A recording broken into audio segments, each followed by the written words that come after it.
All right, we're fucking live again. Again, here we are. Okay. How's it going, everybody? How's it going, Jim?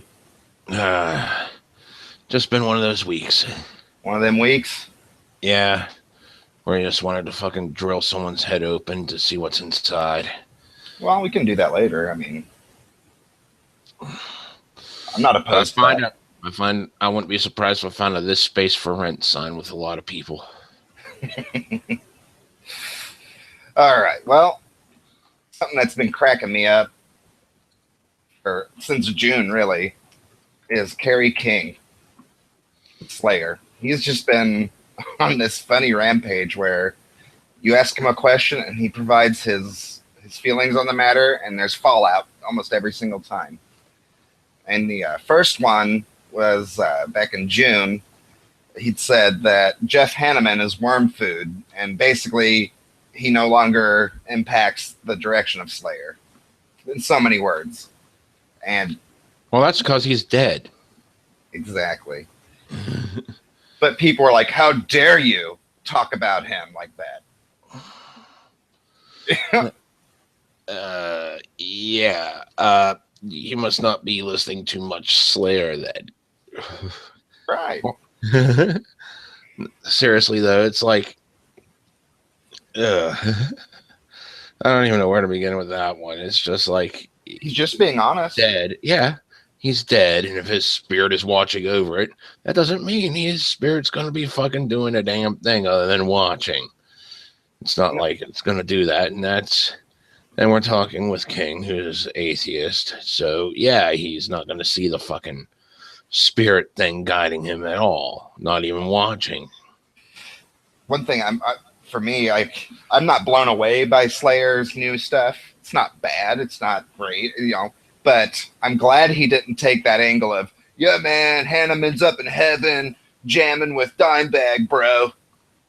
I don't. That would not fit the fucking band at all. That's something more like a fucking drunken, stoned fucking fan would say. Right. While they're nearly passed out in the ground, fucking in a pool of their own vomit. I can see that perfectly. Yeah, man, fucking Dimebag and Hanneman, man. Totally hanging out. So, again, that's just another example of this guy. Is his recent, well, this is more recent, this happened on July 24th. Kerry King says that Ghosts, he likes them, he likes the way they look, he just doesn't dig the music. And there was fallout from this saying, he's being a dick, or he's hurting Ghost's reputation and all this shit. Ghost BC? Yes, Ghost BC. Yeah, they're mediocre, so I could see why someone would want to fucking say you're damaging the legacy of a band that's completely mediocre, meaning that they might be seen as something that sucks. Because what's below mediocre suck. Mm. I could see like something like maybe he shouldn't, as a businessman, be bringing that up, which goes into the next thing he said. Well, let's not go into that thing yet, but because I want to save the businessman angle, I don't really think that you need to be a businessman to state your fucking opinion like this. Trying to stay 100% professional all the time whenever you're a fucking band. Yeah. Come on, seriously. Yeah. Yeah, and from the fans' perspective of a Ghost BC fan, I get it. Fuck Kerry King, he's a dick. Well, Slayer, motherfuckers. That's fucking Slayer. That's who that motherfucker is. So, from his perspective, it's bring it on, bitch. Mm-hmm. And, just calling out shit that's mediocre.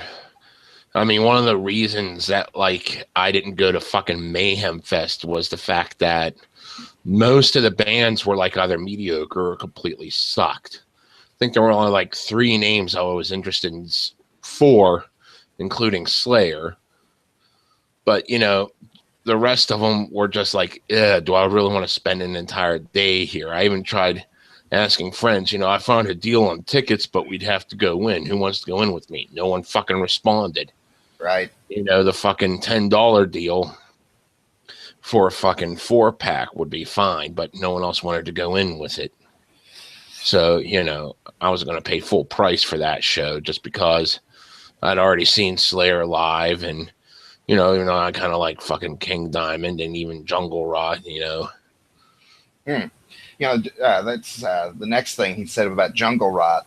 That, in so many words, it's just a glorified Slayer show, and those other stages are shit compared to what we're doing. Kind of an attitude. Well, it's more that they're lacking a lot of the extra stage shit, which is what these festivals typically are. I mean, your typical festival is supposed to be, you got yourself a third stage, which is like your known buddies that no one knows that, may or may not work. And then you got your fucking second stage, which is like your B-listers. Then you have the main stage for your A-listers. That's the way they usually work, but this year I think they didn't do third stage. I didn't see anything listed for third stage whenever I looked up. It was only first and second, and the lineup just fucking sucked. Yeah. So basically, did they combine the B and C listers onto one stage then? They combined the fucking B and A listers to one stage. So was Jungle Rot on the same stage as Slayer then? I don't know exactly. I don't remember seeing that. I just know that I didn't want to go see fucking The Devil Wears Prada and Hell Yeah for fucking full price. Sure. Yeah, I'd rather just be in the parking lot during those bands drinking my own booze, which would be cheaper than what the hell I could afford inside. Right. I'd rather just go see the band I wanted to see, and that's it. Why would I want to sit there through all this shit I don't want to see? That's the one issue with all metal or with all music festivals is, they're fun, they're party, but if you're there for the music, there's all kinds of bullshit you got to sit through that you might not want to.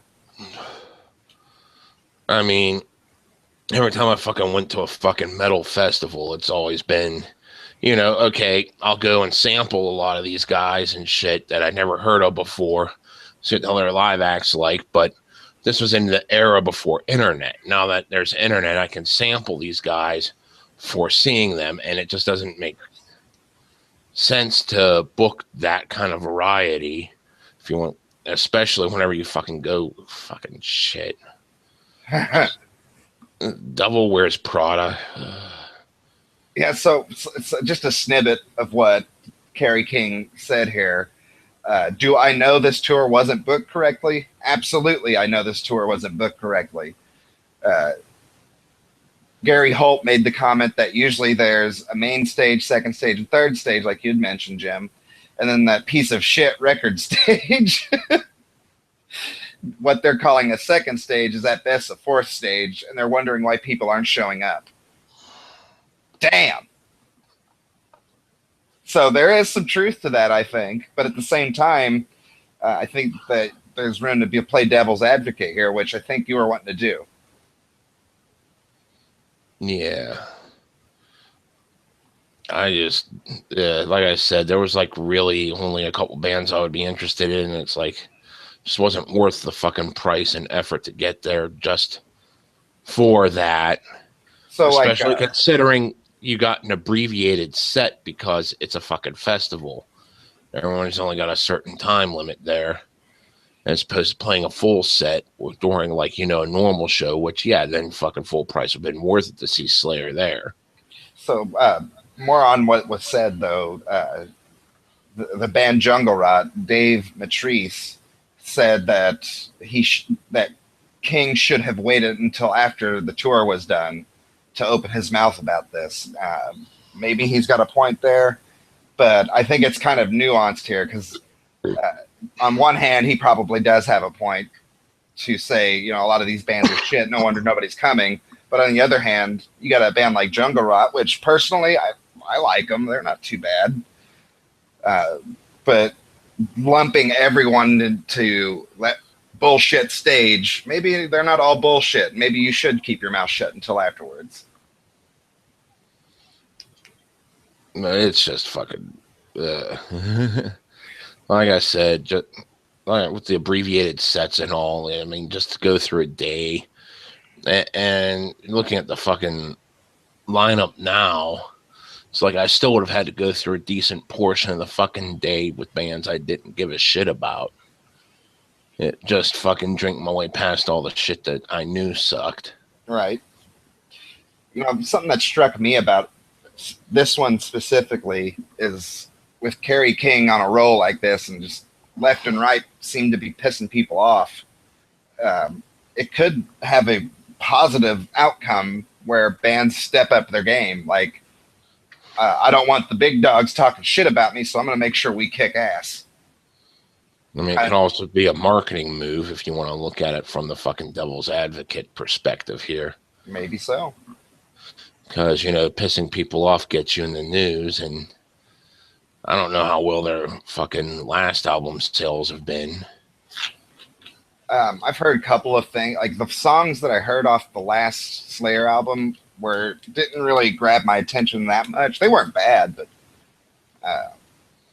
but also that Kerry King has said those aren't the definitive versions of the songs either. So you might be right that he's trying to play this up.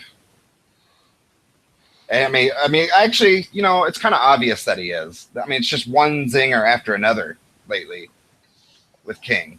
So I'm pretty sure that's what he's doing. Yeah, there's a good possibility of that. Considering he is kind of business-minded and he's been in the industry for how long, he knows a few tricks. Sure. But I would hope that him saying those kind of things, those kind of antagonistic kind of messages, would piss off bands to do better. Like kind of trial through fire kind of thing that happens, where I don't want to be on that shitty fourth stage. Right? I want to play music that really fucking rocks, that really kicks some fucking ass. I'm tired of making this bitchy emo fucking metal, you know? Or if they are making bitchy emo metal, maybe they're too afraid to come to those festivals anymore. Right? I would hope that something like that would happen, like a competition. Just getting pissed off and fucking rolling with it. Right. That would be nice, but... Who knows this day and age? Maybe they just get offended and keep making more bitchy music. Yeah, because that's what's going to get them the highlight for like 30 seconds on some fucking page somewhere that no one's going to fucking care about. Mm-hmm.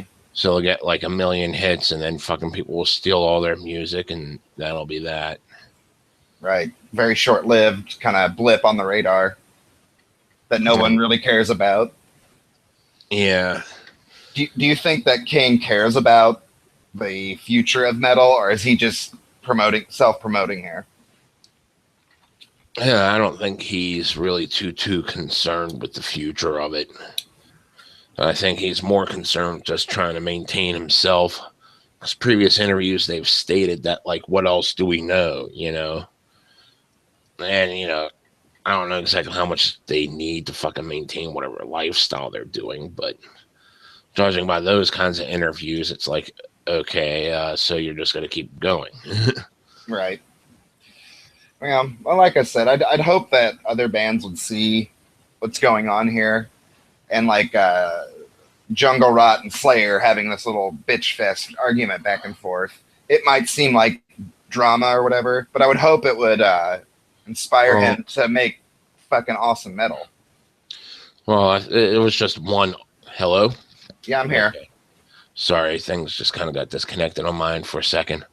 The article that the fucking one of Jungle Rot retorting, he said that he was just gonna fucking drop it and keep going from there. So I don't even think it's gonna be a bitch fit. He just vented and that was it. Part of me just hopes it kind of sticks in there somewhere though and becomes a reason to write a badass song. You know, just something to motivate him or other musicians to step up their game. But I'm always kind of looking for that. I kind of have this silly hippy dippy hope that metal resurfaces again somehow. It grows from where it's at least. I just want to see it dig itself in further from these fucking morons that think they know what it is that don't. Right. I guess what I'm trying to say is, someone like Kerry King says, your band fucking blows, bro. Most bands are going to curl up in a ball and, like you said, they'll go onto social media, get a million hits, and that'll be the end of it. Whereas a select few other bands would take that and it would be motivation. And I'd be interested in seeing that unfold.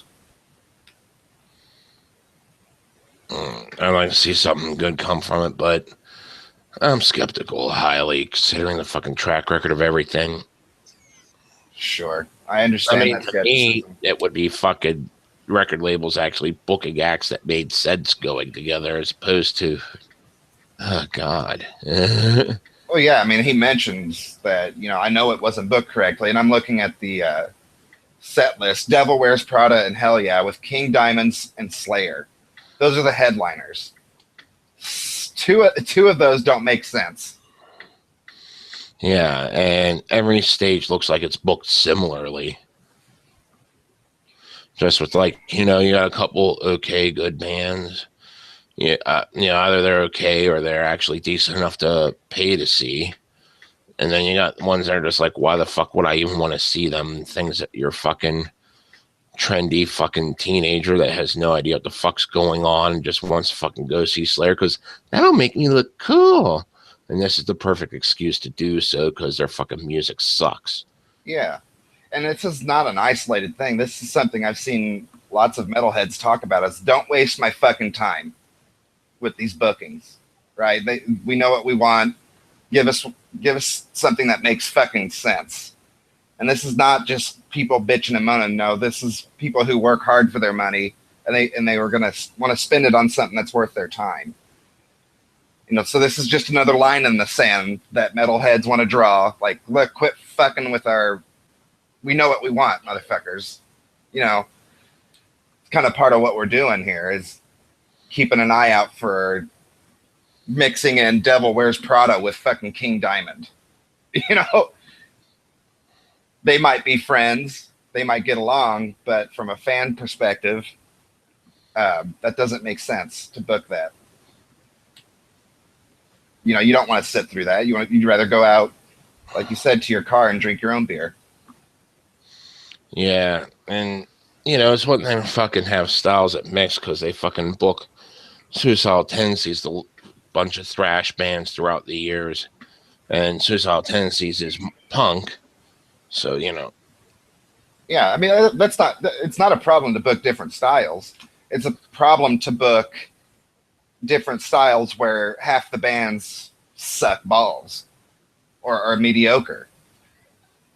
That's the issue that people are having.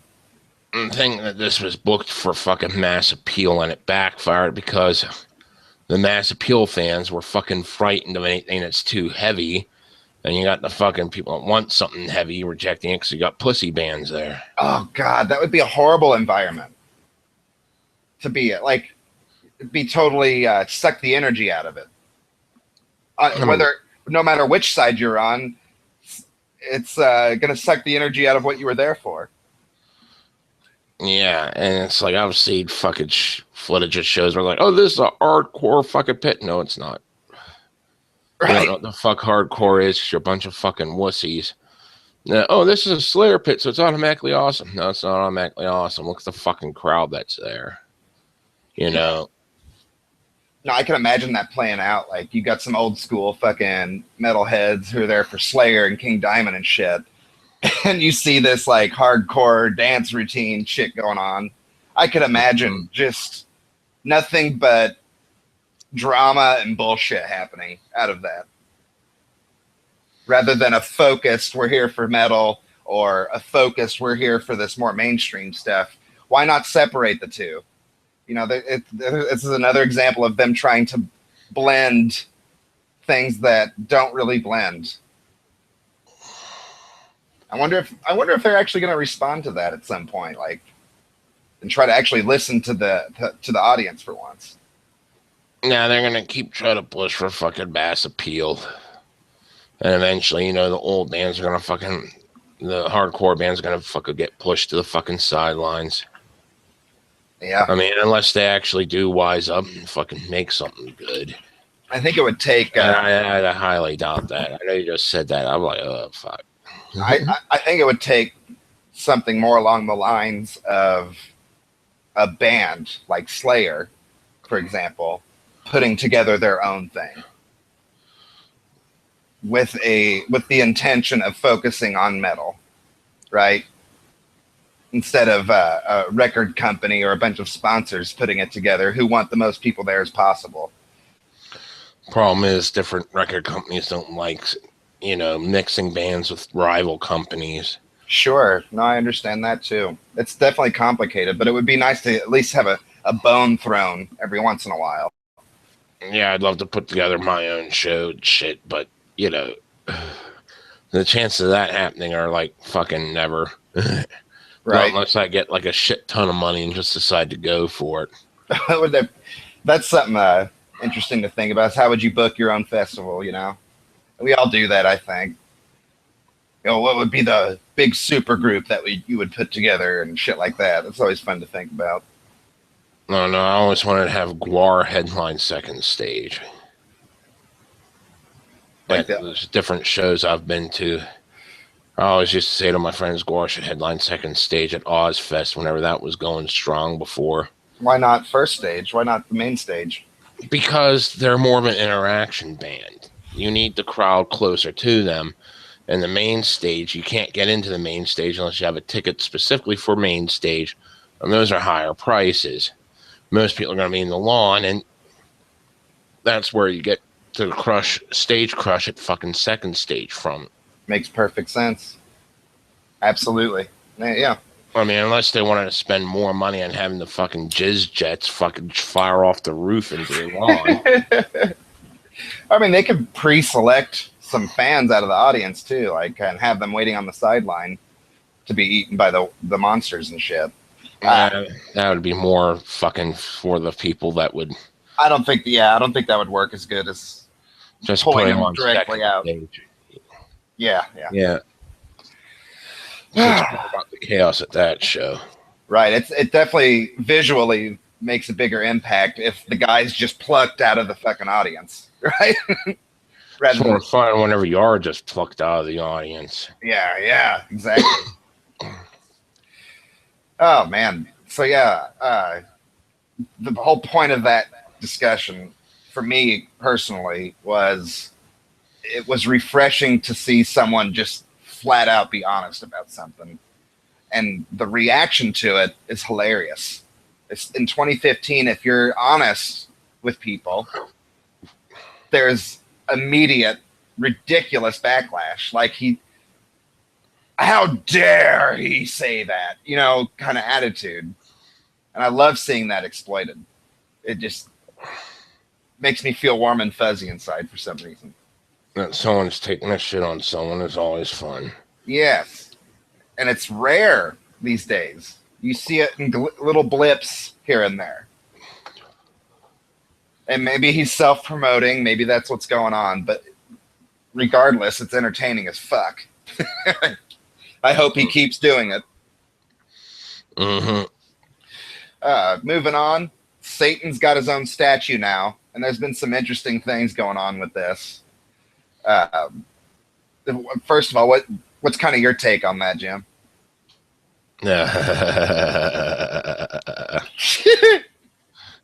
It's all about the fucking actual satanic church being built. And yeah, they got a fucking statue of, I think, Baphomet. Hold on a second, I'll try pulling it up whenever my internet decides to work. Sure, I'm looking for it too here. For me though, like, I've noticed that it's a lot of atheists just trying to piss off Christians. That's what it seems like to me.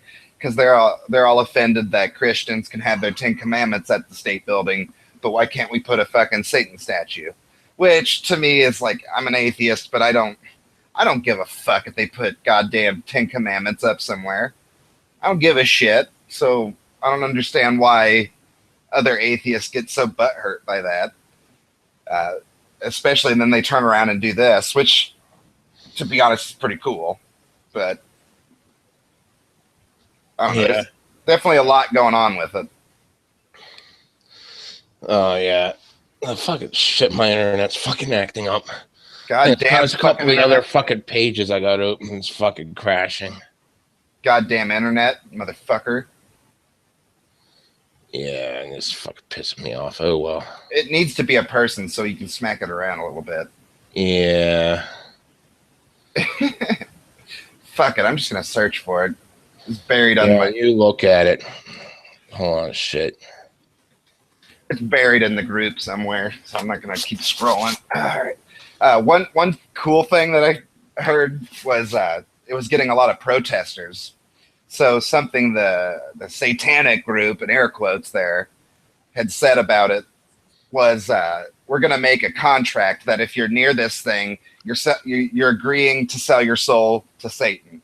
And it made these protesters like disperse like roaches, which is kind of funny, really. No, you're not even reading your own fucking Bible if you believe in that shit. Right. God. I mean, fucking all you gotta do is fucking tell Satan to go away and he's supposed to go away. That's fucking writ. Right there. Say, in the name of Christ, I would compel you to go away, and it goes away. So there you go. That fucking whole contract null and void. Yeah, I mean, that just kind of exposes things. Yeah, that just shows how much they fucking read their own book. Exactly. You know, I'm not going to sit here and say I know the damn thing inside and out, but I know that basically the power of Christ compels you, motherfucker. Oh, yeah. It's like fucking shit. And then they are holding fucking masses to fucking pray against it. Right. Like, what do you think that's going to do? It's there. It's just a statue. But I'm just talking from my mean old atheist perspective here, but it's just a goddamn symbol. It's one among many symbols that people are getting offended over nowadays. And I guess, atheists like to use it because it pisses off Christians. And it is a cool symbol. I like the whole art style behind Satanism. It's fucking epic. It looks fucking great. Yeah. But where are the actual Satanists here? Are they even involved, or is it just atheists? Oh, there's a fucking entire branch of atheism, which is nothing more than Yeah, it's a branch of atheism that's nothing more than people that are wannabe Satanists. Yeah, I got to be careful not to fall into that because I'm very interested in learning more about Satanism, but I don't want to be one of those douchebags who fucking, like what you're describing. I don't want to be that. Yeah, it's pretty much, we're only saying this because it's going to piss the fuck out of like the most mainstream religion. Yeah. Oh, that shit it's neat on one level. Like it causes some interesting shit to go down. But on the other hand, when you step back and look at it, it's kind of childish. And you got fucking people that actually do black masses and get into the spirituality of fucking Satanism and pray to dark ones and demons and shit. Yeah. I mean, there's a lot of flavors within the fucking spiritual branch, but then you got these people saying, well, we're just doing this to piss off the religion. We're not even believing in anything. Sure. Yeah. And another aspect of this is religious freedom and how far can you push that before people are finally like, no, right? So if it's your freedom of religion to rape babies, right? Yeah. People are going to fucking say no, right? Fuck you, no. Yeah, because there's a fucking victim to the crime there. Right. Opposed to one of the fucking religions, I think Rastafarian style or something. I think they fucking smoke pot, therefore it's okay. There's certain fucking Native Americans. I forget the exact tribes. I know they're all from like the Midwest and shit, where peyote's okay to have because it's part of the fucking Rituals. yeah. Oh, damn. Just thinking about like, I would totally sign up for it if some lawyer developed a loophole that all of us are under this religion to smoke pot. Like, if the federal government isn't going to legalize it, I will join a religion solely based on pot, just so that I can tell them to fuck off. But I don't think that'll work because, like we said, religious freedom has a barrier that people just won't let it go past. And this kind of thing with the statute is testing that limit. And that's kind of an interesting thing, but it's based on that childish, let's just piss them off.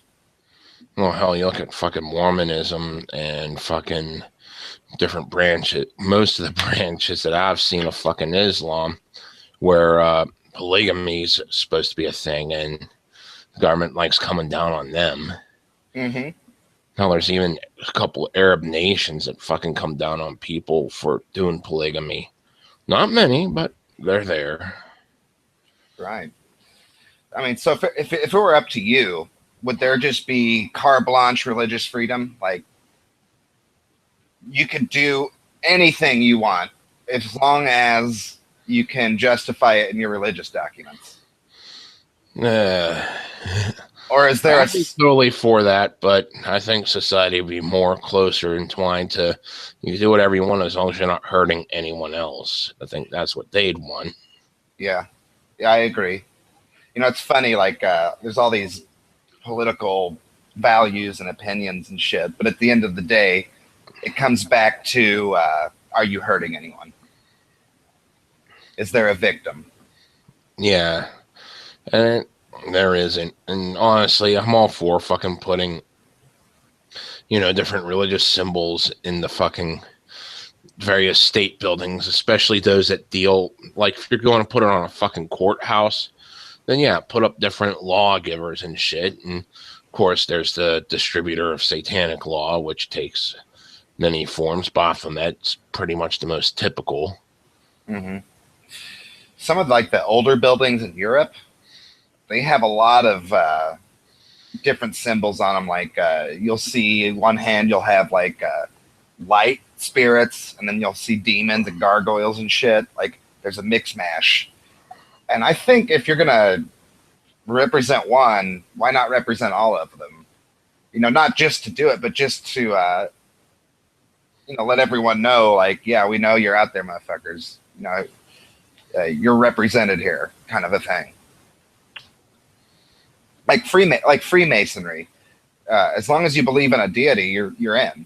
If you want to be in, I think that's pretty wise. A wise way to go about having a group or a society. It's not to be diverse in air quotes. It's recognizing that there's different values and different beliefs, and it's not to be like hippy dippy. It's just communicating that you can talk about your shit here. Yeah. So on one hand, we have this statue going up. On the other hand, you have people saying they can't talk about that. That can't be there. That can't be there. Freaking out, running away as soon as a little idea is put up that if you are near this thing, you're selling your soul to Satan, and they run away.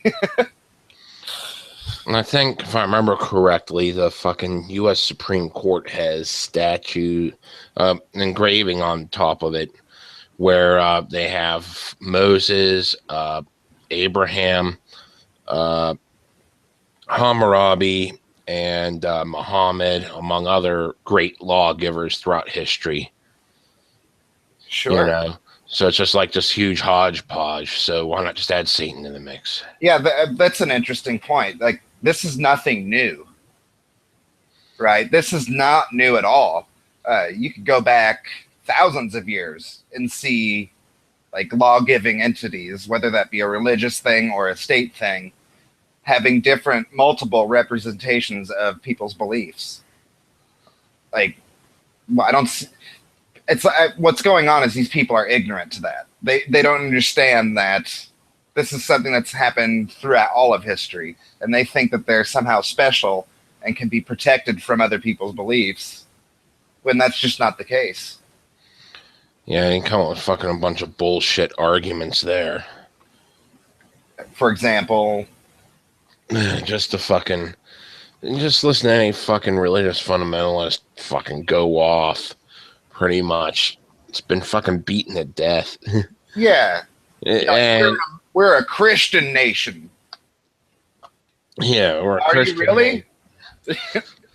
Yeah, especially when they fucking go into the fucking, if you don't like it, get out of here. Well, yeah, what are you gonna do about the Native Americans? Or what are you gonna do about me, motherfucker? I ain't going nowhere. Are you gonna do? Kick me out? You gonna shoot me? You gonna kill me? And most of the argument is go back to your land of origin. That's why he used to fucking what you gonna do with the Native Americans. I mean, seriously. Yeah, where are they gonna go? Back to India? Are they gonna walk back through the Bering fucking Strait or swim across it? I mean, I'm not gonna fucking beat myself up for fucking taking their land from them, which, yeah, that's exactly what the fuck happened. But now that everything's in this state, what the fuck are you gonna do? Right. Yeah, it's all said and done. This whole I just get pissed off whenever they fucking try to put different legal bullshit on different fucking reservations just because, taxes or whatever, as opposed to letting them run as their own fucking country. That's one thing I do get pissed off at, because, they got to run the deal, but you should be fulfilling that end where they're supposed to be able to their own, individual states, and the only way you're able to go in and fucking intervene is if they ask for you to. Or if they come across and start fucking with shit. There has to be a legit reason there. Not just because you want to. Yeah. Which I think sometimes happens. Like, I saw something about Indian casinos, and they were at one point, there was a big corporation wanting to buy them all, and the state ended up getting involved, and it caused a bunch of fucking crazy shit to go down, like within each tribe, because, like you said, they're kind of they can be kind of looked at as their own sovereign entity, yet they have this intermingling with the United States government, and it caused all kinds of crazy shit. It set certain legal precedents, and I'm not going to comment on specifics because I can't remember. It's been a while since I looked at that. Whenever they started fucking adding an extra $1 or $2 on the fucking cigarette taxes years ago, I remember they tried up in New York. They tried to fucking impose a tax on tobacco sold from reservations, and that pissed off a lot of people. And it's like, why the fuck are you doing that? That's their own fucking land. Let them do it there. I mean, seriously, how much are you losing out on this? I mean, what, a couple thousand people, are going there to fucking buy their cigarettes as opposed to paying full tax? Yeah. That's freakishly control freak people right there. Right? Just trying to squeeze every cent you can out of something, and it's like, fuck you. Sometimes it's hard to tell sometimes whether it's the money or the principle for the person. Like, are they trying to control everything on principle? Like, is this something they believe in, or do they just want the money? Because both of them are bullshit, but it's important to know which one it is, too. I really don't. I'm not going to fucking arbitrate, because it is fucking overstepping your bounds. Right. Either way it is. Be sure to take a shit on the government today. That's what everyone should be doing every day of their lives. Oh yeah, even if you're especially here in the U.S., especially here in the United States, which is founded upon rebellion, you should definitely be taking a nice long shit on the government every single second of your waking life. Yeah. Like, even liberals should be, and I think that liberals learned that over the last 8 years. And I'm not trying to sit here and blame Obama for everything. That's not what I'm saying. But what I am saying is he said a lot of things to get elected, and every politician does this, right? But if you don't hold their feet to the fire and rebel, this is what you get, right? Mm-hmm. if you don't fucking pressure these people, they're still gonna get you're still gonna get the raw end of the deal. Don't get me wrong, right? These people have way more resources, way more power, way more influence than you ever will. But don't take it lying down is the message. Mm-hmm. And you should always question everything. Absolutely. Right. That's why we talk about this crazy shit on here. Fucking, at the very least, it's going to be an interesting fucking conversation. At most, it has some kind of impact in the world. Probably minimal, but who gives a shit? Exactly. At least we're doing fucking something. We're poking something with a stick, and that's always good. Yes, yes. And speaking of poking something with a stick, Hulk Hogan is a fucking racist. And we got two different sides to this, and we're going to try to explore it.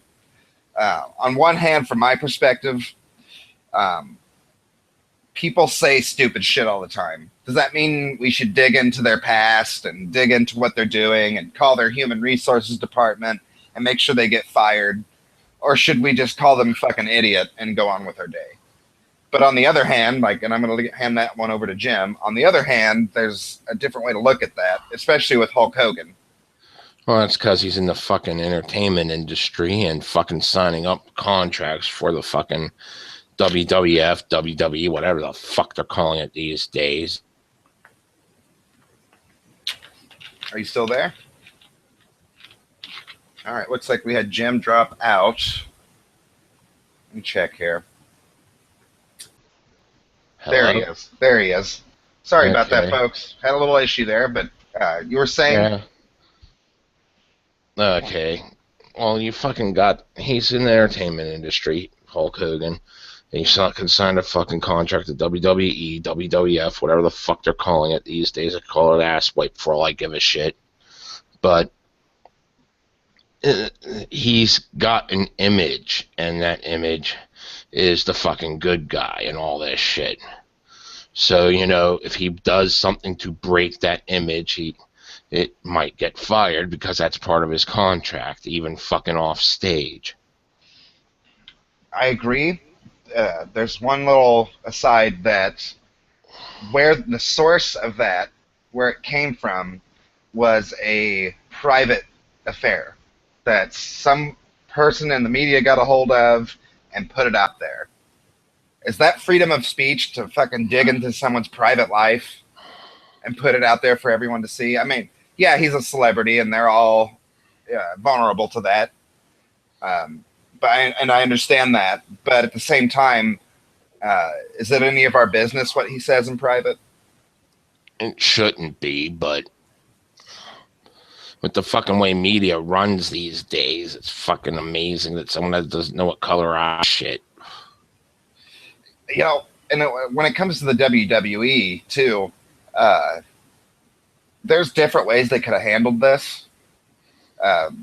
Before I go into that, there's a fucking hilarious video of another wrestler who made a blooper on TV. Like, that's all scripted, right? Well, his whole script at the time was to be Hulk Hogan's enemy.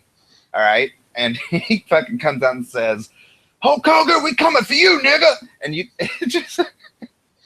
he knew he fucked up right away, and it was just funny to watch. All right, so the point of bringing that up is it's not just Hulk Hogan, right? We all say stupid shit. Yeah. All right, so why isn't he? I mean, and this guy was a black guy, so there's a whole other fucking set of rules apparently when it comes to that word. But the further point is a different way they could have handled this rather than firing him was make an angle out of it. At one time, Hulk Hogan was Hollywood Hulk Hogan, and he was the bad guy. They could have run with that, saying, "I don't give a fuck what you think. I'm Hollywood Hogan. Say what I want." They could have ran that way with it. People would see right through that. I understand that. Yeah, they could have, but they're probably not going to, especially with the way that they're trying to fucking go for mass appeal. I mean, I don't really follow wrestling much, but my one buddy does, and I hear nothing else half the time. Right. And he goes off saying, I wish this was back in the Attitude Era because everything is fucking Disneyfied now, and you gotta fucking watch your P's and Q's and be family friendly and all this. He wants fucking barbed wire cage death matches with fire. Yeah, yeah. And electric eels. You have to be closed in a tank with an electric eel for 10 count before you lose. Yeah, definitely. He's right. It's a TV PG product now. And I get that point of view. Like, you can't have Hulk Hogan out there saying all kinds of stupid shit like that. But at the same time, if he does, how you handle that makes a difference as well. So what happened here? He said it, he apologized, and then got fired. Do you have the fucking context it was said in? You'd have to watch I think it came through the sex tape, right, that Gawker had put up and that he was suing Gawker over. Now this is where the plot thickens. I'm pretty sure that's where it came from. So he sues a media site, and now something comes up where he's said fucking nigger, so now everything's fucking turned against him because he sued a fucking media site. This is interesting. Yeah. And if I'm right that it came from the sex tape, that was a private affair that Gawker then put up on for everyone to see, and that's why they were getting sued. I would have to fucking dig into that a bit further.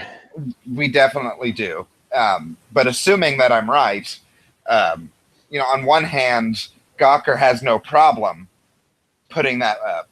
But if you were to do that to a feminist or someone who's in league with their kind of political points and their values, then it's a problem. Now you're not allowed to do it.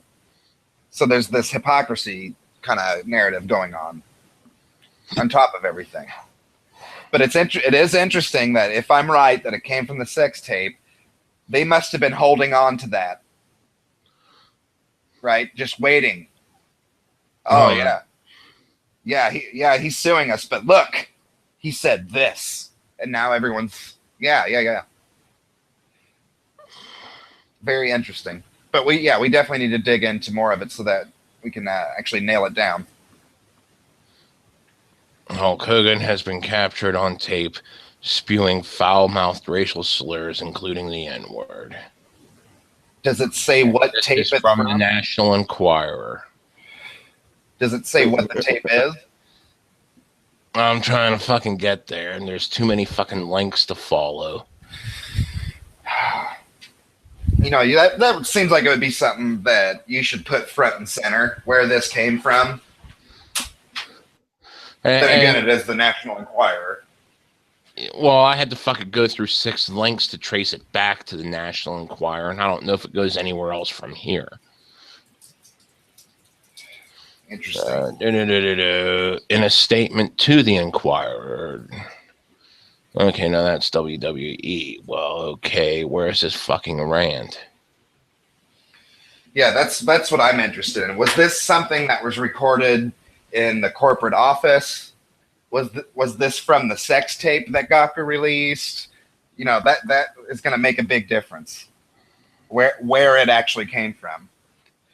Because if Hulk Hogan's suing Gawker over the sex tape, and that goes to court, the court's going to then have to separate the two issues, right? Like, Gawker didn't have a right to release this, but now that it is, and we know you said this shit, blah, blah, blah. It's just a really convoluted, complex issue. And it really shouldn't be. Right? He said something retarded. That's it. That's how I look at it. But I understand that that's not how it plays out. But okay. This apparently has to deal with his daughter. Oh, wow. And his quote is, I don't know if Brooke was fucking the black guy's son. I mean, I don't have double standards. I mean, I'm racist to a point, fucking niggers. But when it comes to nice people and shit and whatever. Oh, wow. That's definitely racist. But, again, he fucked up. Like, I just need to know where that's from. I guess we're all a little racist fucking nigger. Yeah, that's... Definitely a fucking nice little racist rant there. Okay. And I don't know exactly where it came from because it says I think it came up during an interview by the looks of it with the Inquirer. Right. Transcript. I had to follow like 6 different links to get there, but that's what it read like to me. Wow. I gotta figure out where this was leaked, who leaked it, all of that.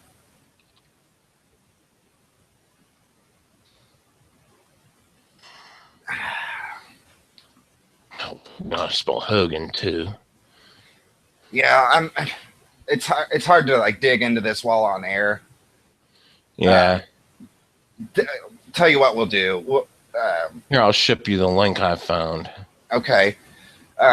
We'll definitely keep looking into this because it's definitely worth talking about. But for right now, I think we kind of talked about the aesthetics of it all the surrounding little like social issues, I guess you could call them.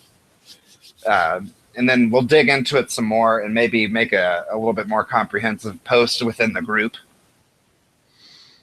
And maybe touch on it next week a little bit more.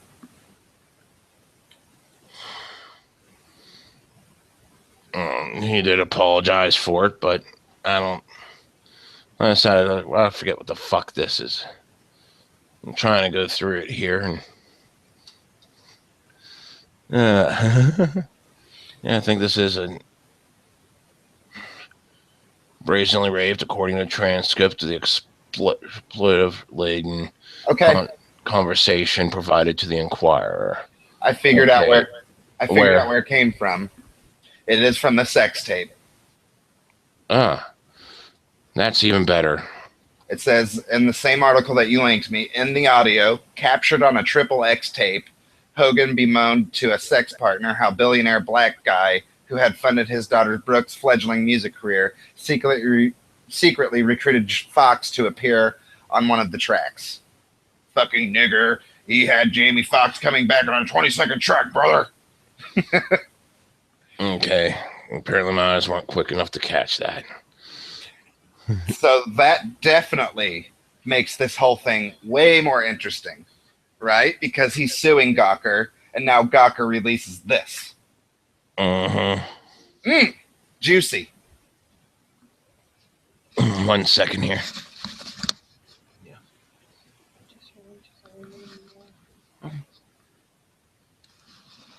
Wow. Okay, sorry, I had to check in with the girlfriend.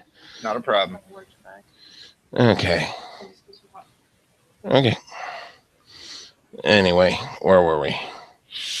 This is from the sex tape, right? Okay. So this is gonna be in court, right? This is all gonna come out in court.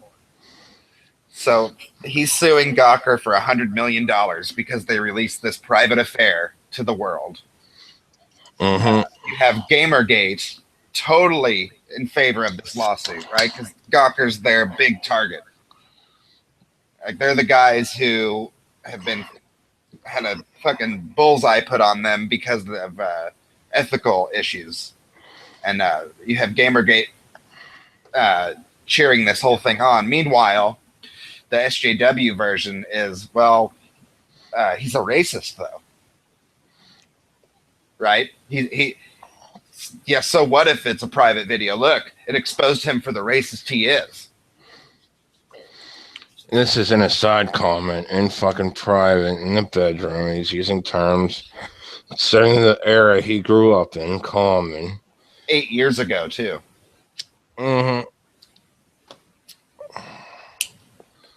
So we saw this in metal, too. And maybe not even just metal, but some musicians will get caught up in this kind of shitstorm like this. The second they apologize, they get fucked in the ass. Like, that's the second they apologize, they get dropped, their sponsors go away, all that shit. What's really funny is they're not even fucking saying nigger this, nigger that. They're actually very PC people. They just like Nazi memorabilia or something, or fucking like this fucking Confederate flag. You know. they like this and this, but they're fucking so far in line with what the fucking PC jargon is, it's unreal. And then like they fucking get slammed just because they like different symbols and representations and art. Yeah. Yeah, and then they apologize for nothing, really. Maybe that's a little different than this Hulk Hogan thing, because obviously, what he says here is racist. I don't think you can work your way out of it. Yeah, it's definitely a racist critique of fucking what's going on. Yeah. Even though in the tape he goes on to say along the lines of, there are good people, but, he just doesn't like the vast majority of them. That's interesting. Okay. And the reason it's interesting is people have different values, and often they have values that will contradict one another.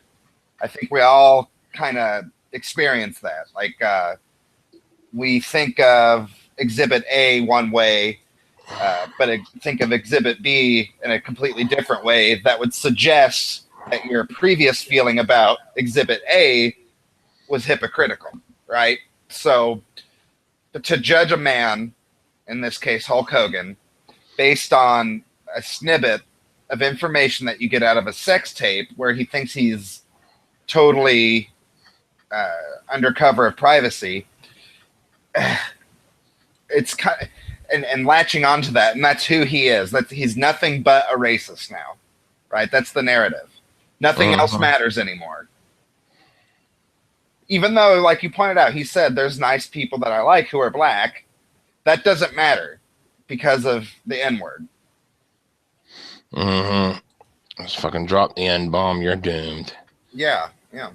Meanwhile, people in other cultures, different races, religions, will exhibit other words that might be considered just as offensive. But we don't say shit about that. Or people don't. And honestly, all this fucking shit getting offended over fucking grunts we come out with over our fucking mouths that just fucking string together into weird words.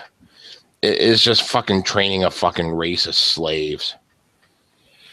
Yeah. Welcome to the fucking human species here, fucking all I gotta do is say nigger and you're gonna fucking be offended. But if you want to be protected from the word nigger, then you have to follow my 12-step program. Sure. Absolutely. Which involves, fucking giving me a bunch of fucking campaign funds to make certain no one says nigger ever again. Yeah, and it just encourages people to say it more at the end of the day. And those people who are doing the 12-step program want people to say those things so they have a fucking reason to exist. A fucking reason to get you to hand over your resources to them. And a reason for you to obey. The bad man said the N-word. Oh my God, you have to join up now. Right? It's so ridiculous. Why can't he just have said something fucking stupid? We could all point and laugh, right? And move on. Yeah, it's just not fucking clicking with this fucking crowd. I wish they'd fucking self-euthanize, the whole lot of them. And I guess they would say it's nothing to laugh at. And I say, by taking it so seriously, you're elevating the profile of that word and giving it more power than it deserves. And the funny part is the sheer number of white people that take offense to that word. 4 black people. Yep, I'm offended on your behalf. Yeah. And I don't know a lot of black people, but I have seen black people say, I'm not letting that word fuck with me anymore. I refuse to let it have power over me. And I think that's fucking awesome. And you shouldn't let it fucking have power over you, because the moment you do, well, look at how much money you're giving out to things, how much you're supporting shit that is actually detrimental to you. Right. Hulk Hogan, he fucked up. He fucking tripped and fell right on his face in an environment where they're going to tear him to shreds. That's what's going on right now. Now, do you think this will render his lawsuit obsolete, or do you think that? I think that's what they were hoping, but I highly doubt it, because from what I've heard, at least from different articles being shoved my way, that I'm not going to go through the fucking whole entire pile of them. But he was seen after being fired from the WWE, just kicking back and, well, one would call it kicking back and relaxing, but he's fucking doing bodybuilding shit. So, there was no sweat off his testicles over this. Well, it's Hulk Hogan we're talking about. This dude in the 80s was mentioned in the same breath as fucking Michael Jordan and shit. That's how big this fucking guy was. Right? So, yeah. Him getting fired, so fucking what? I mean, I know he lost a lot of money through his divorce, but it's still fucking Hulk Hogan, right? Like, he doesn't have to worry about bills like you and I would. And an actual legal court is different than the court of public opinion. Sure. And that's what I was asking. Do you think this judge will have the state of mind to separate the two issues? I really think that they should. They are two different issues. They have to, at least here in the U.S., because that creates conflict of interest. Sure. Yeah. Like, on one hand, he's suing because this was a private affair that got released and shouldn't have been. It's not a free fucking speech issue. On the other hand, he's a racist. And honestly, if you get into fucking a jury trial with litigation, they specifically filter people who may have been colored by the media. Sure. Yeah. Absolutely. Because you're supposed to give an arbitrary opinion you're supposed to give an arbitrary verdict based upon the evidence. Not your emotion. Right. Mm-hmm. Now, we could go into, people are run by their emotions, so that definitely plays in. But the whole point is to strive for objectivity. And there are people who will fight you tooth and nail over that, saying, well, it's impossible to be totally objective. And they're missing the point. It's not that we don't realize that you can't be totally objective. That's not what we're saying. You should strive for that.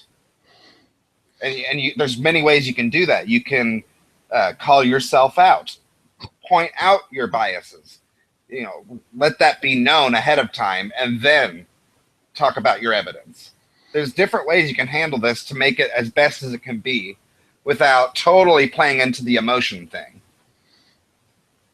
Mm-hmm. I mean, and there's just so much bullshit going on with all that shit. Oh, yeah. That's like the story of this day and age, is the logic versus emotion thing that's going on. And it's like front and center in every fucking news piece you see. Going back to the Kerry King thing, he gives his honest opinion on something, and people throw a fit.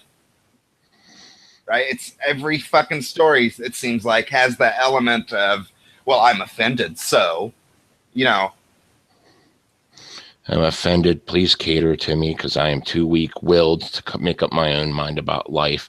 I must follow the herd in all circumstances. Yeah, stop saying the things that I don't like being said. Please stop saying those things, because you're mean if you say those things, and you don't deserve to live, and we're going to beat you. And yeah, just total mind zombie, I'm emotional train wreck, so bow down, bitch, kind of thing going on.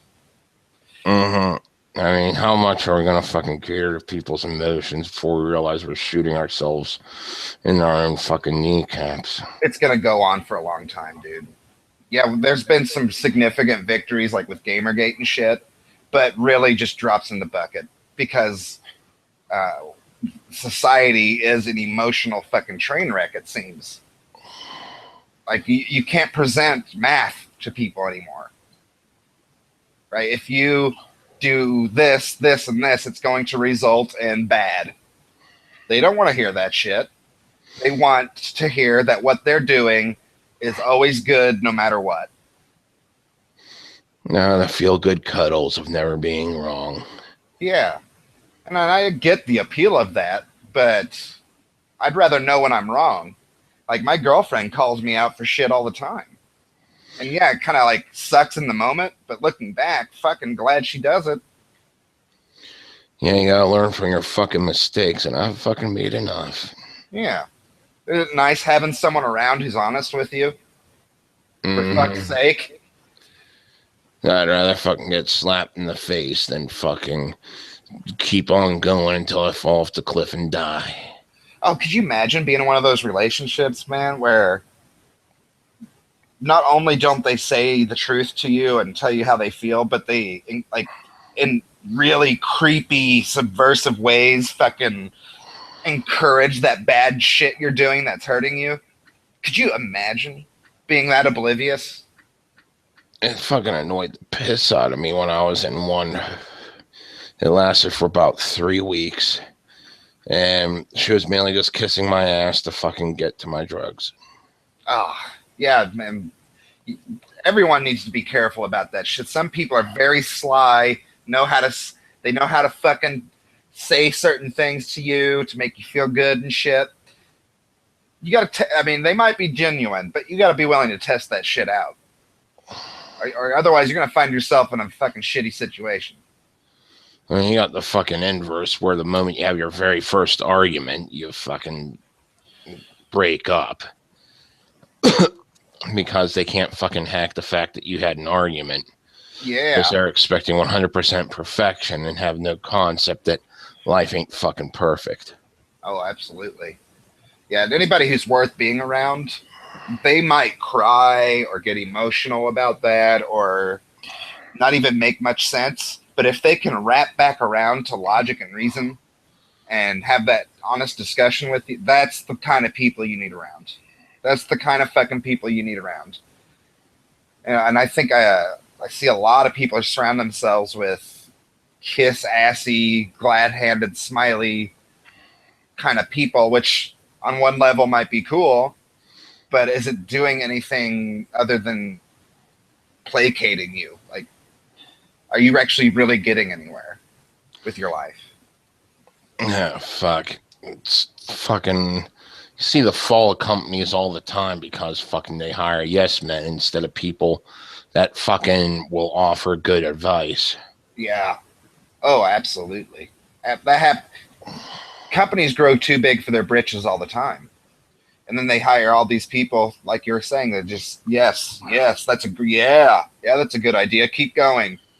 You know, The kiss ass gets promoted. The person that actually does the job fucking gets fired.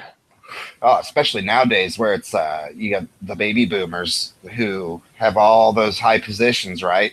They don't want anybody who's working hard. They don't want anybody who's got good ideas, right? They want to be the yes men the rest of their life and get paid for it. I think you're looking for millennials because they're all about the feelings.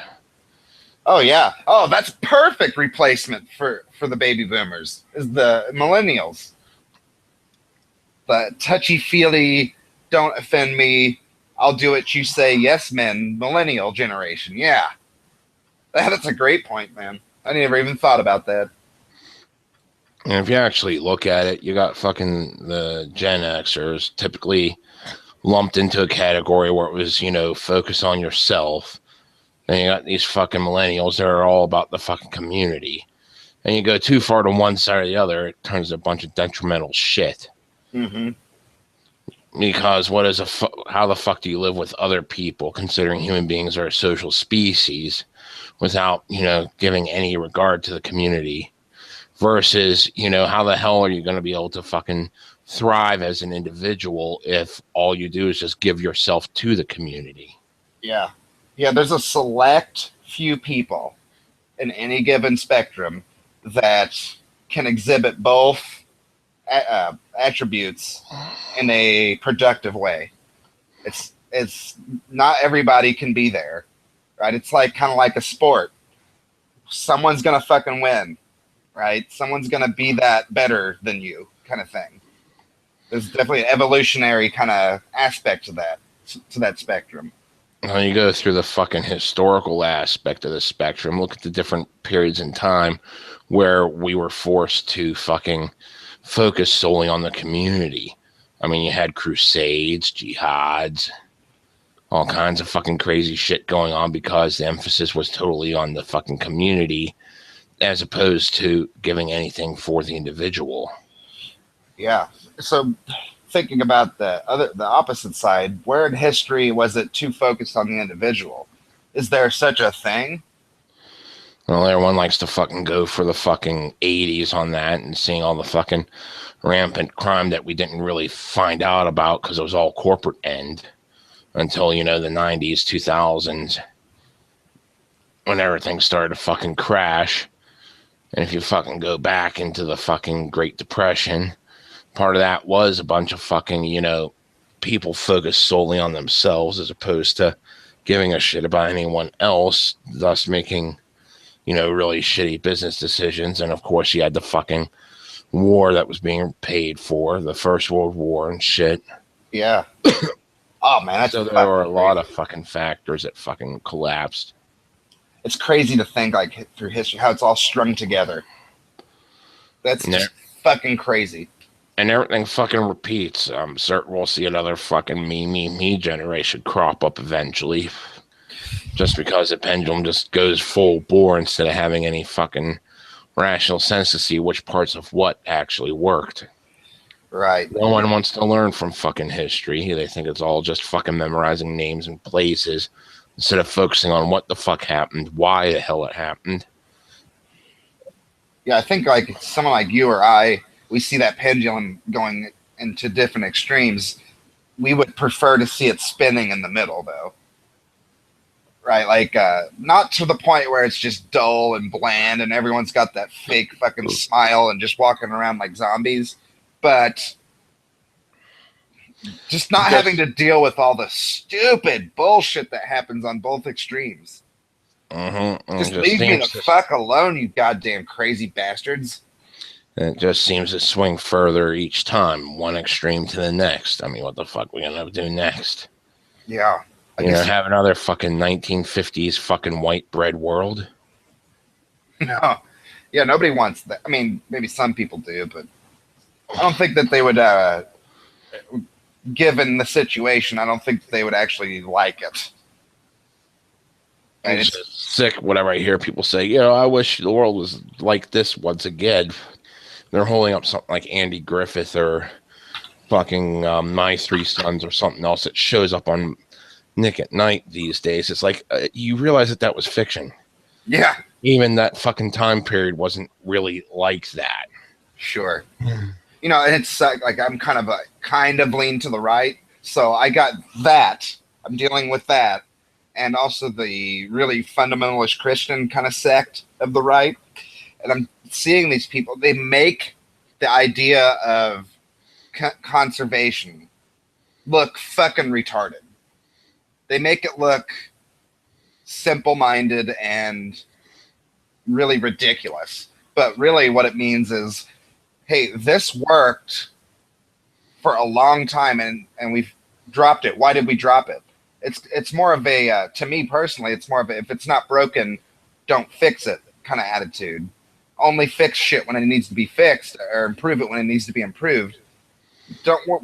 Why mess with something that's working though? Well, sometimes what's working is actually working in a dysfunctional manner. Well, and in that case, it's time to improve. I mean, just look at all the fucking random bullshit that happened, you know, whenever fucking this was 100% go Christian Rangers nation. I never heard that before. That's good. I mean, God, there was so much shit going on. Then the pendulum swung and everything became loose and they were fucking teaching evolution in school. Though that was mostly let's keep up with the colony science class. You know, but then the pendulum swings back and then it fucking went all fucking, God. It's, to me, it's hard to keep calling myself a conservative because the people who got ahead of the carriage in that particular political spectrum got so fucking stupid and crazy that it's basically killed the cart. Like it's demolished, and to try to resurrect it seems pointless. Shoot it all in the head. Everything, there's a bullet for everyone. But then I look to the left and I try to approach it, and it's just like the second I cross over to it, it's like, ugh, fuck this, you know. So I kind of just stay a little bit to the right.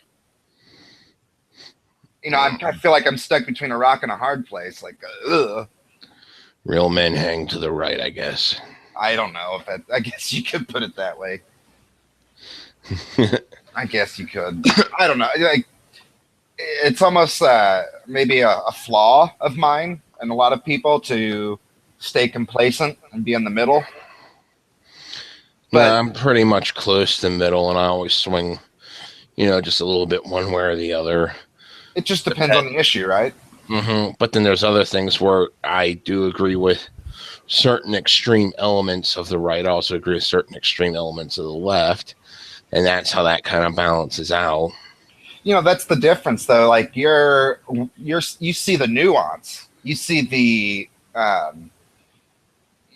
nothing's a perfect equation, right? And you're cherry picking the good shit and discarding the bullshit from both sides. And I think that's probably the most sane way in 2015 that you could approach things. Yeah, but people are so caught in fucking following the herd, they'd rather go with whatever is fucking popular, which the most popular things you're going to hear are going to be the fucking extreme right and extreme left going off on their fucking little tirades, which are completely fucking psychotic. Yeah. And, this is where you're going to fucking say, well, I'm this or that. And those are where you're going to fucking hear most of the voices because, that's what generates good ratings on TV, hearing people threaten each other with fucking shotguns and knives. There's an aspect to it that is entertainment. For real, like, you'll have pundit A against pundit B, and they just fucking yell at each other. Like, for some reason, and I'm not a big fan of it, but for some reason, that gets fucking ratings. Like, it's money. Anyone listening to this, it's actually from England, UK, that area. Let me know if I'm wrong on this, but I thought the parliament there, at least what I was taught, has this line that you're not supposed to cross, whenever you're on the fucking majority party side or minority side. And this was because back in the day, the old school debates would get so heated, they'd fucking draw their swords and say, come on, motherfucker. Come on, motherfucker. And they couldn't cross that line. They're supposed to be like an arm and a sword's length apart. So that way they couldn't fucking duel it out whenever the fucking debates got heated. Maybe it's good we put the swords away, but I don't know. I'd like to fucking see I would too. Our fucking House of Representatives, people going up with fucking swords going, ah! I'd like to see it, but, practically maybe a little brawl pit where they could wrestle or have a fist fight. Oh, that'd be great. Yeah. Yeah. Start beating the shit out of people. Yeah, I mean, if these two guys or man and a woman, whoever, hate each other that much, fuck it, duke it out. Nobody have a referee. Fucking UFC can sponsor this shit. Fuck UFC. I want to see fucking brass knuckles. I want to see them fight dirty. Yeah. Well, I'd love to see it. If you're not going to fucking let swords and actual dueling equipment allowed, then they should be allowed to fight dirty. Okay. I mean, yeah, I'd love to see, full on mindless violence between the two. I'd love to watch that on TV, but I'm trying to be totally insane here. I'd like to see it for entertainment purposes, but practically, probably not the best idea. No. Well, anyways, I think we killed this subject. Yeah, we started with Hulk Hogan, and that actually followed a pretty logical path there. Ended up in a good place. Next topic is kind of a mishmash, but it all relates to one another. We're going to talk about clothing, tattoos, and air conditioning, and it'll all make sense by the end. So it all deals with clothing and different levels of being clothed. Go ahead, Jim. Okay, well, first off, we have, is office air conditioning a sexist conspiracy? From Jezebel. So obviously, yes, it is a sexist conspiracy. Sure. Apparently, fucking women are being fucking oppressed because they have to dress up for fucking work on hot days because the AC is kicking too high. Mainly because they're too fucking skinny. My girlfriend brought up an interesting point whenever I showed her this article, and she said, well, actually, air conditioning, by that logic, air conditioning is also ageist, because I'm here sweating my ass off, working my ass off in the fucking old folks' home, and lo and behold, you know, the fucking old people are all fucking frigid, freezing temperature. It's ableist. It's ageist. It's everything. It's oppressing everyone. Mm-hmm. Unless you're a white man, then you're good. Well, yeah, explain that to my fucking one buddy who always freezes his ass off in central air because he's fucking skinny as a rail. Hey, where I work, there's a table that's directly under an air conditioning vent. I freeze my balls off under that thing. When you think about it, air conditioning in that regard would be 100% anti-fat shaming. It is the tool you need to use in order to make certain people are not shamed for their fat, because it'll guarantee that the fat people are warm while everyone else freezes. Fuck the skinny. Fat privilege. Mm-hmm. I love how we could just spin these narratives that with such ease that completely fuck these people up. Keep it going. Okay, so we have another article here that says, my tattoos aren't an invitation for harassment, so please stop calling me. Oh my god. What a fucking facepalm. I mean, the main reason you fucking get it is so that you have, it's kind of a clothing accessory, getting a tattoo. It's a permanent piece of clothing. And it shows off a nice little piece of art, so you would really want to show that off. But this person's taking the no. I don't want to show it off because too many guys are fucking calling me. And there's one fucking point that she brings up saying, it's not just ink because dudes aren't greeting dudes. And I call bullshit what on that fucking statement there. Yes. Fucking guys will go up to other guys. I have seen it millions of fucking times saying, dude, that's some fucking awesome art there. Let me see that. Yes, it's not just fucking sitting. You got a piece of art on you. And fucking shit, guys are fucking constantly saying, hey, want to see my tattoo? Oh, okay, I'll fucking see it right here.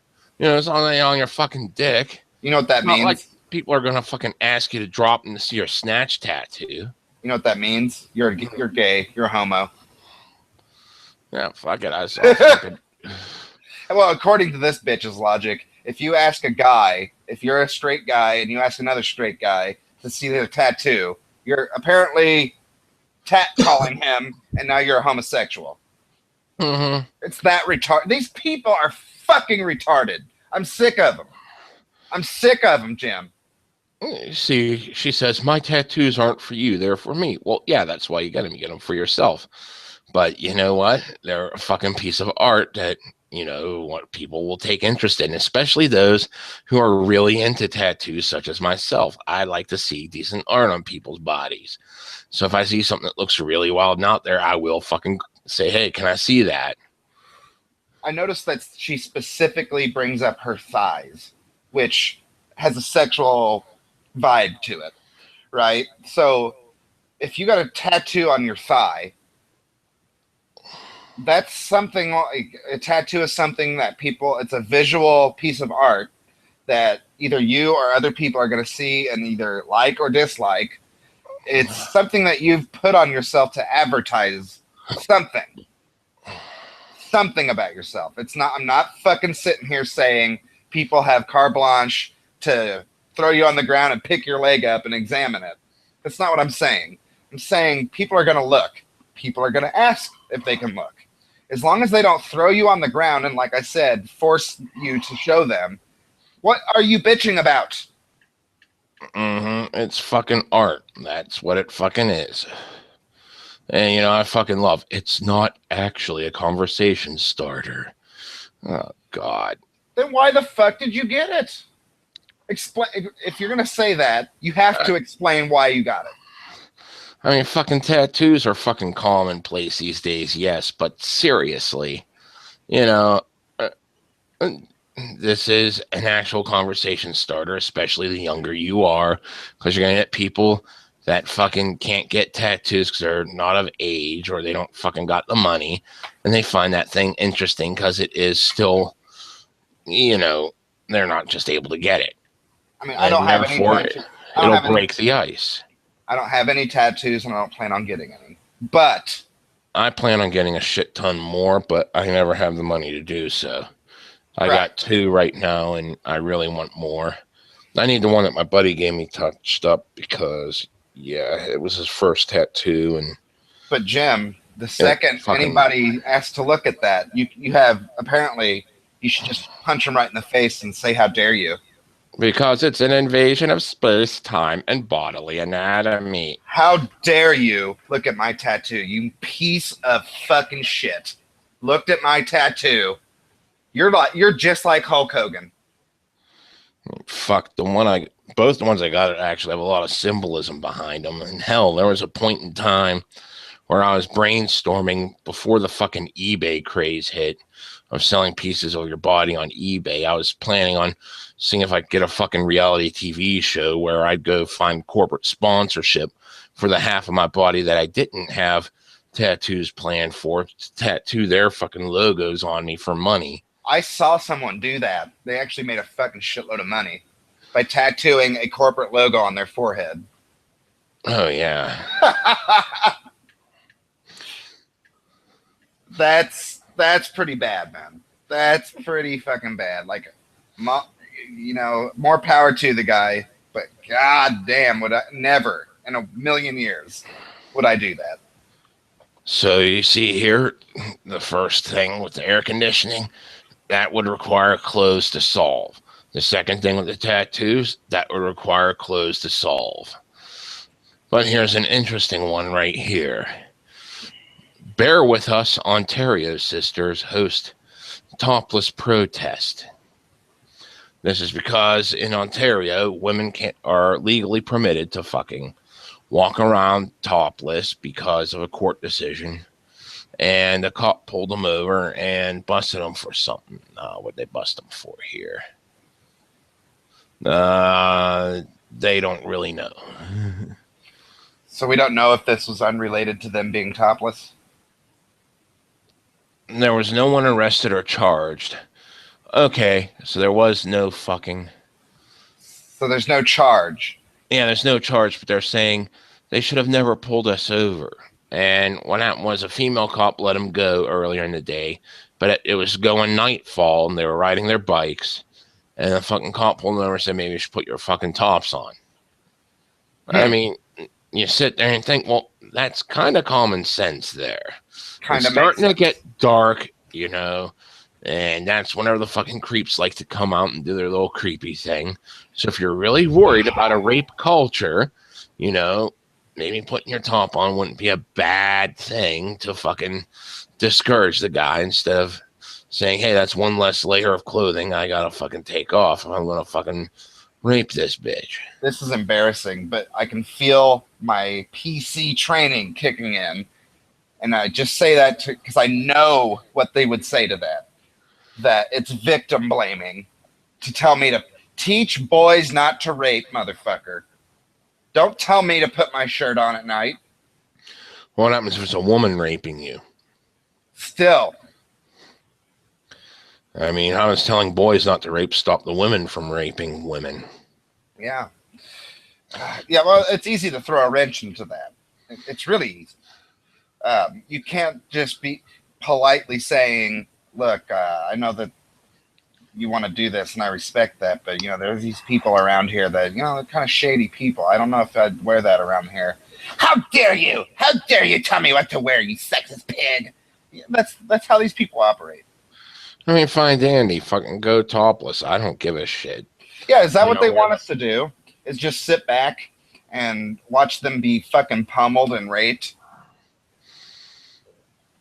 No, they'd want that, but I guarantee that if someone fucking stepped in to try to stop it, they'd fucking yell at you for fucking turning them into some sort of fucking damsel or some bullshit. Yeah, you can't fucking win with these people. You can't. I mean, There's no way to win. it's like the fucking battered spouse syndrome. Like you fucking go in and you stop the guy beating up his woman, and the woman starts beating the piss out of you, saying, "How dare you fucking hit my man?"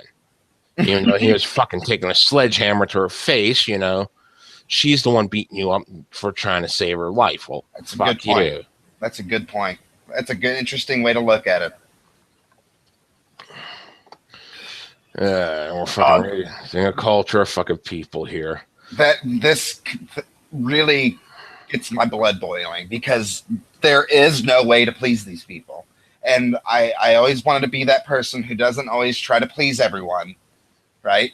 And these people force it on you. They force you to try to think about their feelings because they just get in your fucking face and they're rude as fuck. They have no decency, nothing like that. You can't help them. You can't hurt them. You can't be an oblivious third party either. Unless you completely bow down to their agenda or ideas, then you're a piece of shit. Even if you do bow down to their ideas, you're still a complete piece of shit just on a whim. Yeah. They treat their air quotes allies, like their male feminist allies, like dog shit. Even worse than they treated them even worse than anti-feminists. Mm-hmm. And that goes back to the whole, like, you know, people get in trouble for saying something and they apologize, right? Like they bow down to it. There's a certain psychological thing that happens when you bow to something, right? Like you have a nemesis who's trying to manipulate you or hurt you or get you to fall in line. And it might seem scarier to resist it, but the second you stop resisting it, that's when you're truly going to get fucked in the ass. Well, there's a couple different angles take on this fucking article here about the fucking topless protest. Okay, one deals with this quote that they're saying here. Women are still not truly free to be topless in public without facing harassment from passerby and, in some cases, uniformed police officers. Wow. Well, okay. I think that's you're going topless and people like titties on chicks. I mean, you're gonna, in order for that to go away, you'll have to reprogram all of human history and our genetics. And you also have to fucking go out of your way to fucking reprogram bisexual and fucking lesbian females. Right. Who also like titties, by the way. Oh, they love titties. Mm-hmm. I know a few fucking straight chicks that like titties. I love titties. Do you like titties? I like titties. Hey, kitty, you like titties? My kitty likes titties. Anyways, go ahead. It's just fucking complete bullshit here saying that you're not free just because people look. And the fucking angle I see from this is that, yeah, maybe there is a reason why the cops stopped. Maybe he saw a nice set of titties and wanted to get a better look. And he came up with a fucking complete bullshit reason to do it. Yeah. Another angle is the one I stated before with the fucking, you know, maybe he was actually worried about their welfare and it was getting dark out. Who knows? Yeah. It's hard to say. It's one individual. It's one individual acting on some motive that we're not really aware of. But the feminists are going to use that as a way to blanket an entire population. Right? Yeah, and it's just, I just hate the way that's worded. We're still not truly free to be topless in public. According to the law, yes, you are. You can do that.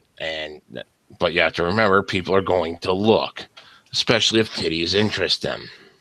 Right. It kind of reminds me of like when I was hanging out with like anarcho-capitalists. I should be free to do anything. And yeah, okay. But people react, right? People around you, and this might sound like socialist bullshit, but people around you react to the things you do, say, etc. You can't expect to just have no consequences to anything you do. Like, even the most rich and powerful people on the planet are subject to this. Maybe to a lesser degree because they have ways to pad their reputations and shit.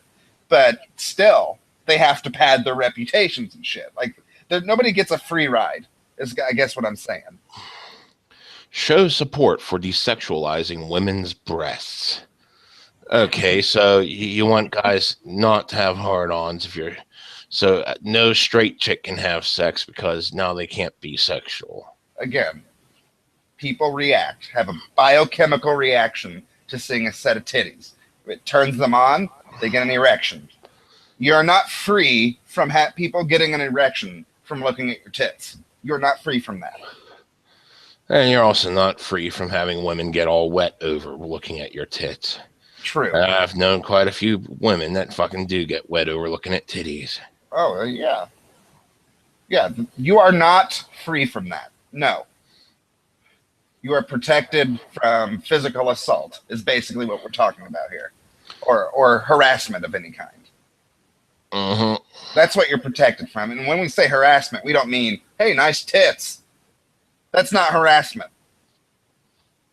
That's just someone giving a compliment, even though it's fucking whatever value. It's a little abrasive, but it's certainly not harassment. I mean, I don't know. I've said, hey, nice tits, and then walked away just because, it was a nice fucking rack. Hey, nice titties, lady. Good job. Proud of them titties. Yeah, I just didn't fucking care to know her. I just had to fucking give the compliment. Yeah, so it's maybe a little fucking immature or abrasive or whatever, but it's fucking not harassment. And I guarantee these bitches would say it is. It's like fucking I brought my fucking ex-girlfriend, whenever I was still dating her, off to the fucking strip club with me multiple times because she was totally into fucking chicks. Right on. There she is, fucking getting all hot and bothered me. I'm getting a little more fun in the sack once I get her home, just because, she likes them titties. I mean, just think of the lack of nuance that exists in these people's heads. Like, they bitch about the gender binary or whatever, but they're the ones who exhibit it the most. Yeah, they want to fucking abolish gender binary, but you can't stop talking about it. Yeah. I hate these fucking people. I hate them. That might be a strong word for people, but who cares if it's fucking strong? I want them to self-euthanize now. They're not just annoying at this point. They are changing like fundamental mechanisms of how society works in a way that makes no sense whatsoever. No, I've heard people from the left who still identify as progressives, and they fucking rail against these people because this isn't actual true progress. This is just trying to change things to progress towards an unknown goal for the sake of just changing things. Yeah, like progress instead of progressing towards a goal, which is what these supposed progressives fucking try to say. These ones that they're railing against are just progressing to progress, and they don't know if it's going off a cliff or not, just because they're fucking just trying to push it in every direction instead of looking at things. Well, maybe that's fixed. We don't have to fucking try fixing something that's already working. So let's go and fucking look at something else that's broken. I'm so different because I'm just different, and like I colored my hair blue, and like you can't say anything about that because it's my choice, and you're not being like progressive right now. Oh God, that's how those people sound. The inflection that they use and the way they talk down to you, and it's really, always just a fucking nearly effeminate voice every time. It is the most annoying thing, like a political discussion you could have, is with these people. It's like nails on the chalk, like on a chalk, or anything that like makes you cringe. and they expect you to take them seriously. And if you don't, they fucking throw tantrums.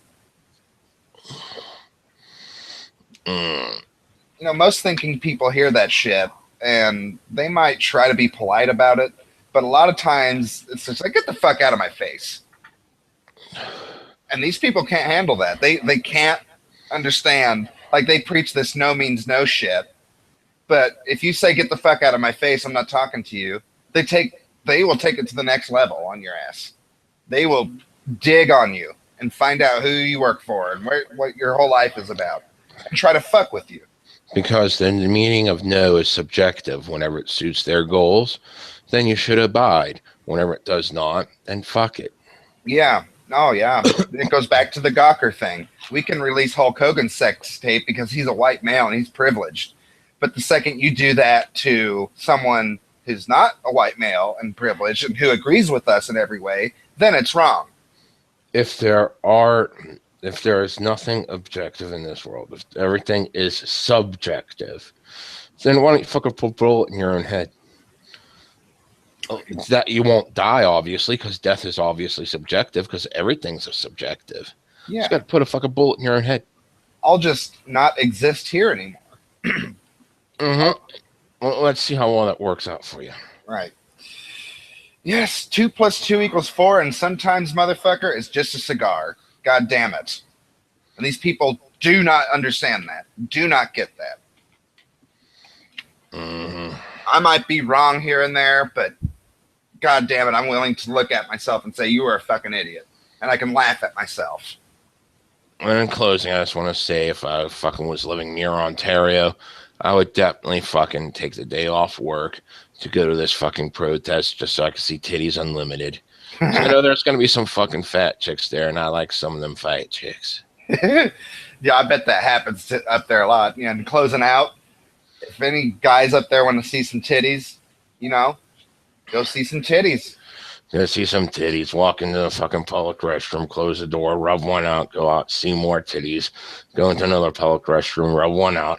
That's all that's going to happen here because they're not truly free, so they have to have this protest. Fucking get your load of titties. There's going to be I don't know how many. We're going to put our titties on display, but you can't look. And if you look and you don't like our titties, then you're oppressing us. But if you do like our titties, you're oppressing us. Oh, and please post the fucking footage of this protest on some fucking porn site somewhere. I'm sure there's going to be some MRA group or something like that's going to be posted for sure. And I look forward to seeing. Honestly, I don't see the fucking MRAs posting footage of that because they're fucking too pussified to have the balls to do it. Well, there's a couple of them that get a little bit ballsy. I don't know the guy's name, but he went to a slut walk one time with a sign that says "I love sluts." Oh, you see, I would expect them to do that. I wouldn't expect them to actually upload the footage of the fucking thing to a porn site. Oh, okay. No, you're right about that. Yeah, they're not going to do that. But anyways, yeah. I think this was a good episode. We got a lot of fucking juicy, meaty topics on there. There's some things I think we should dig on a little bit more, and we'll do that. And we'll see everybody next week. All right, guys. Have fun. Yep, take it easy.